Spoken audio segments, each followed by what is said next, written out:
Hey, what's up, tubers? This is the SHTF Hunter. Tonight I'm bringing you some SHTF tool reviews. I recently bought a few things at Lowe's Hardware and a few things at my local Walmart, and I wanted to go over and I got a few items laying on the table for size comparisons. And we're gonna get started with the Lowe's items first. Now, my mom gave me a like a $50 gift card, I think, for my birthday for Lowe's Hardware. And I had to return some stuff the other night, and I was walking around. And I've been eyeing the S-Wing axes they got up there, and this one, this one really caught my eye. It's bigger than your typical hatchet, and it's still small enough you can carry in a bug out bag. It's considered a camp axe, but I think these are full tang, like metal through the handle or whatever. But yeah, this one really caught my eye. Now it's got a end back here. This is good for building camp because these ends back here you can use them like a hammer, driving nails and stuff. And it also came with its own sheath. And see, my brother-in-law's got one like this. It's got an even longer handle, but this is the Columbia River Knife and Tool Wood Chogan or something like that. I've had it for a little while, and I got it for size comparison. The handle on the Wood Chogan just a little bit longer, but it's still got got a hammer into it too, like a Rifleman Hawk profile. So yeah, this one's about $40 at Lowe's. We'll go down here. I still had a little bit of money left on my card, and these cost about $30. And some of you may be saying, "What in the world is that thing?" I bought this one a long time ago, and I keep it in a vehicle. This is like a carpenter's destruction tool. This right here is like what they call a 2x4 wrench. So like if you got a 2x4 and you need to move it, you put the wrench on and pop it loose from the nails or whatever. So I just got it here for size comparison. I keep this in the cat. It's got a pry bar on this end. Was a nail puller. And back in the day when these first come out, the LARPers were cutting this off and painting these camouflage, maybe even wrapping the handles with paracord and calling this a breaching tool because you got the pry bar.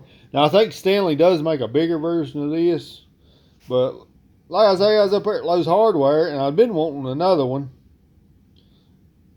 and I found this Irwin. It's got the pry bar right there, and this thing is heavy. I don't think there's a carpenter in the world that's actually going to keep this on a tool belt. See the size of the hand? It's about twice the size of the Stanley, or this particular Stanley anyway. But so yeah, I keep this in the cab of my truck for emergencies. Like if I ever have to break glass to get out of a vehicle, or I may have to break somebody else's glass to get them out of a vehicle. And then you got a small pry bar for prying on doors or whatever. But yeah, that's what I buy these for, to keep in the cab of vehicles, trucks, cars, for emergencies. Basically, just doing a vehicle egress. I don't keep them for LARPing purposes. I mean, I guess if shit hit the fan bad enough and I had to go to doing military stuff, I guess I turned it into a breaching tool. But all right, we're going to move up here to some Walmart equipment. This is a Coleman light LED I've had for a long time. It takes 3 AAAs.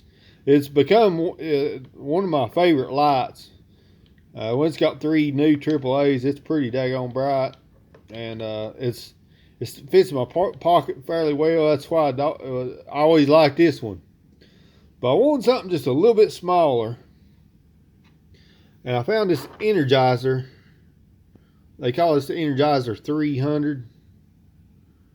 And it only costs like $13. And it's small. It's even smaller than my Coleman.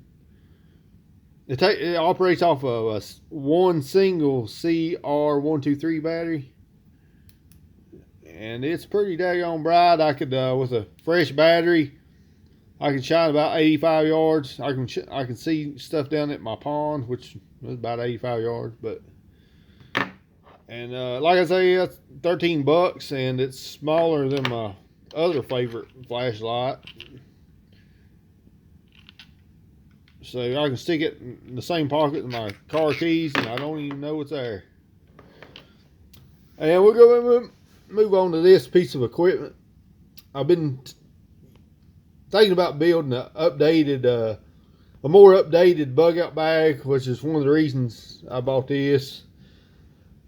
As bad as we hate to admit, the cell phone is our line of communication anymore a lot of times, but this is a Swiss Tech, what do you call these, a power brick or something like that.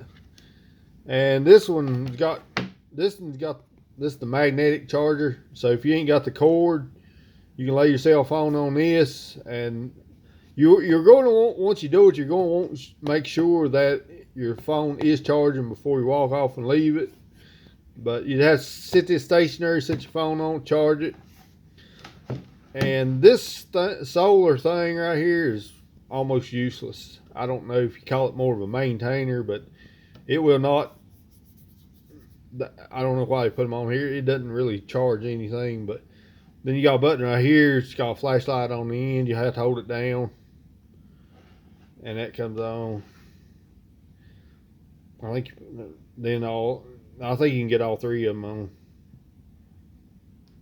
But anyway, so that right now I keep this in my GMC Sonoma a lot of times because it's a 1999 model, and there's no USB ports in a 1999 GMC Sonoma. So I keep that in there to charge my phone, but later on it may go in a bug out bag, or I may just get another one. They make a smaller Swiss Tech power brick. This one's pretty fancy. This one close to this. I think it's $36, $37. This one's a little more expensive. It's got place for two micro USB and Type C right there. I think that's that's where you charge the brick at. And then over here you got two USB ports, and then you got a thing right here to show you how much charge is left in your brick. You know, it holds a lot of charge. So anyway, this is the SHTF Hunter, and I'm out.